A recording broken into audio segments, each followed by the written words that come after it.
ഇന്നുണ്ടാക്കാൻ പോകുന്നത് 4 മണി സ്നാക്സാണ്. 3 നേന്ത്രപ്പഴം നന്നായി പഴുത്തത് എടുത്തിട്ടുണ്ട്. കുറച്ച് ആവശ്യത്തിന് തേങ്ങ എടുത്തിട്ടുണ്ട്. മൈദമാവ്, പഞ്ചസാര, ഏലക്കായ എടുത്തിട്ടുണ്ട്. പഴമെല്ലാം തന്നെ അരിഞ്ഞെടുത്തിട്ടുണ്ട്. മൈദമാവ് നമ്മൾക്ക് ലൂസ് ദോശമാവിൻ്റെ പരുവത്തിൽ കലക്കിയെടുക്കാം. അതിലേക്ക് പഞ്ചസാര ആഡ് ചെയ്ത് ഏലക്കായും ചേർത്ത് നന്നായി മിക്സ് ചെയ്യാം.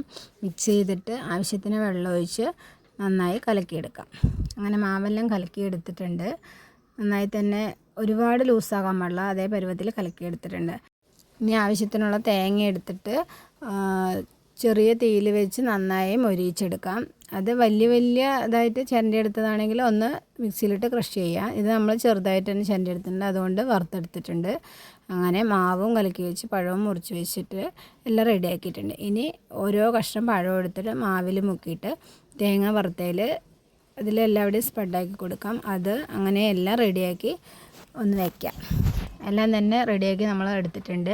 ഇനി ആവശ്യത്തിന് എണ്ണ ഒഴിച്ച് എണ്ണ ചൂടായതിലേക്ക് ഓരോ പീസും എടുത്തിട്ട് വറുത്ത് കോരിയെടുക്കാം. എല്ലാം തന്നെ കരിയാതെ തന്നെ കോരിയെടുക്കണം. മാവ് എന്നാൽ പഴം വേഗവും വേണം. അങ്ങനെ എല്ലാം തന്നെ റെഡി ആയിട്ടുണ്ട്. അങ്ങനെ നമ്മുടെ 4 മണി സ്നാക്സ് റെഡി ആയിട്ടുണ്ട് കേട്ടോ.